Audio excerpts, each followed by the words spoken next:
নমস্কার বন্ধুরা, নমিতাস kitchen and blog চ্যানেলে আপনাদের সকলকে স্বাগত। আজকে আমি বানাবো শুক্তো রান্না করবার জন্য যা যা লাগবে নিয়েছি একটা পেঁপে, এতটা পেঁপে লাগবে না। নিয়েছি একটা আলু, সজনের ডাঁটা, দুটো কাঁচকলা, একটা করেলা বা উচ্ছে আর একটা বেগুন। এই সবজিগুলো কেটে পরিষ্কার করে ধুয়ে নেব। লাগবে ডালের বড়ি, সর্ষে বাটা লাগবে, সেই জন্য নিয়েছি 2 চামচ সর্ষে।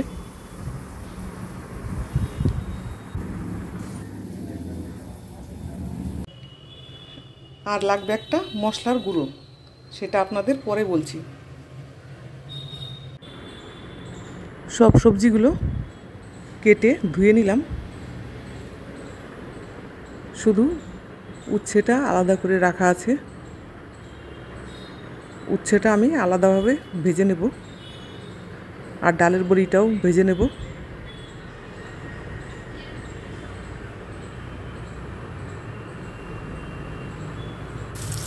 উচ্ছেটা ভেজে নিচ্ছি আগে। ডালের বড়ি আর উচ্ছে ভাজা হয়ে গেল।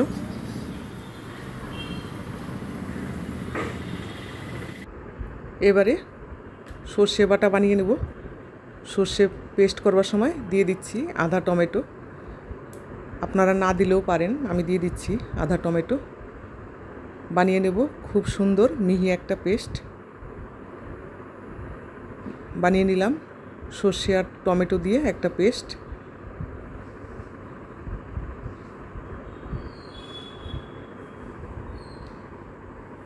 কড়াই গরম হয়ে গেছে, কড়াইতে দিয়ে দিচ্ছি সর্ষের তেল। এবারে দেব ফোড়ন, ফোড়নে দেব 5 ফোড়ন, দিয়ে দিলাম 5 ফোড়ন। দেব 2টো তেজপাতা আর শুকনো লঙ্কা। অনেকে লঙ্কা ব্যবহার করে না, কিন্তু আমি দিয়ে দিলাম 2টো শুকনো লঙ্কা ফাটিয়ে। এবারে কেটে রাখা সবজিটা ঢেলে দেব। সবজিটা দিয়ে হালকা একটু ভেজে নেব।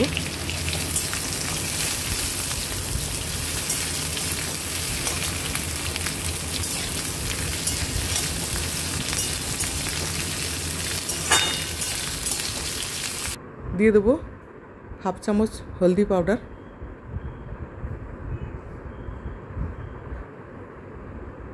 অনেকে হলুদও ব্যবহার করে না, আমি একটু হলুদ দিলাম। আমি আমার নিজের মতন করে রান্নাটা করছি।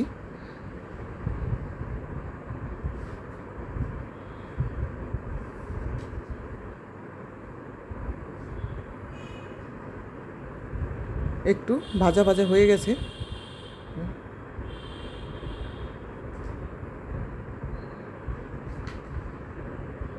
এবারে দিয়ে দিলাম সর্ষে বাটা। সর্ষে বাটাটা দিয়ে আরও 1 মিনিট নেড়ে নেব।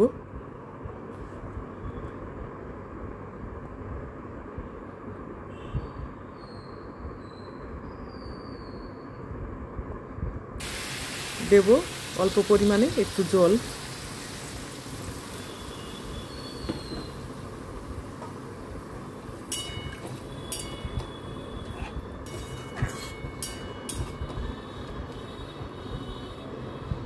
এবারে দিয়ে দিচ্ছি পরিমাণ মতো নুন। নুনটা দিয়ে সবজির সঙ্গে ভালোভাবে মিশিয়ে 2 মিনিটের জন্য ঢাকা দিয়ে রাখবো মিডিয়াম ফ্লেমে।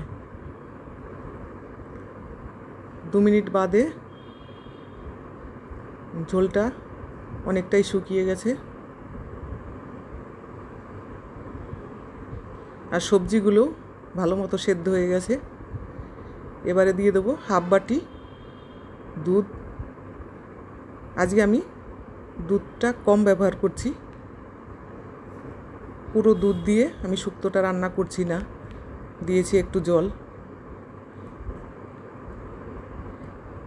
এবারে দেব ভেজে রাখা ডালের বড়ি।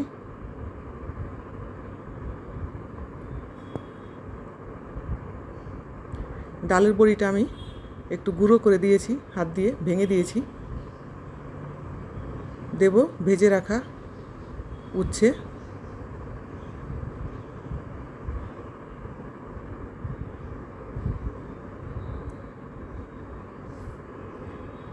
সব কিছু আরও একবার মিলিয়ে নেব।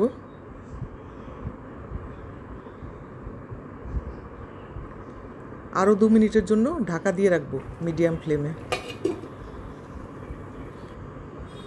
2 মিনিট বাদে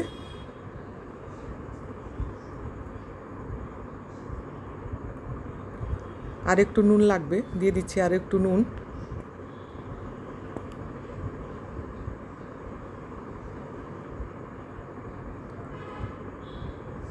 আর ঝোলটা শুকাবো না, অনেকটাই শুকিয়ে গেছে, ঠান্ডা হলে আরও শুকিয়ে যাবে। এবারে দিয়ে দিচ্ছি সেই স্পেশাল ভাজা মশলা, দিয়ে দিলাম রাঁধুনি গুঁড়ো। শুক্তোতে এই রাঁধুনি গুঁড়োটা ব্যবহার করলে খুব ভালো লাগে খেতে, আর সেন্টও খুব সুন্দর আসে।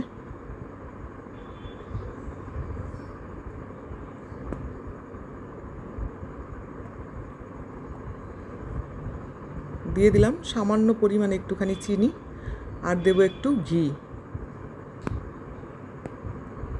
রান্না প্রায় শেষের দিকে।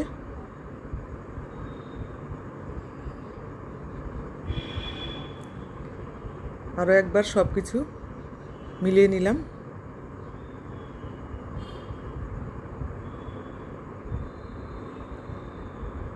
হয়ে গেছে, এবারে নামিয়ে নেব।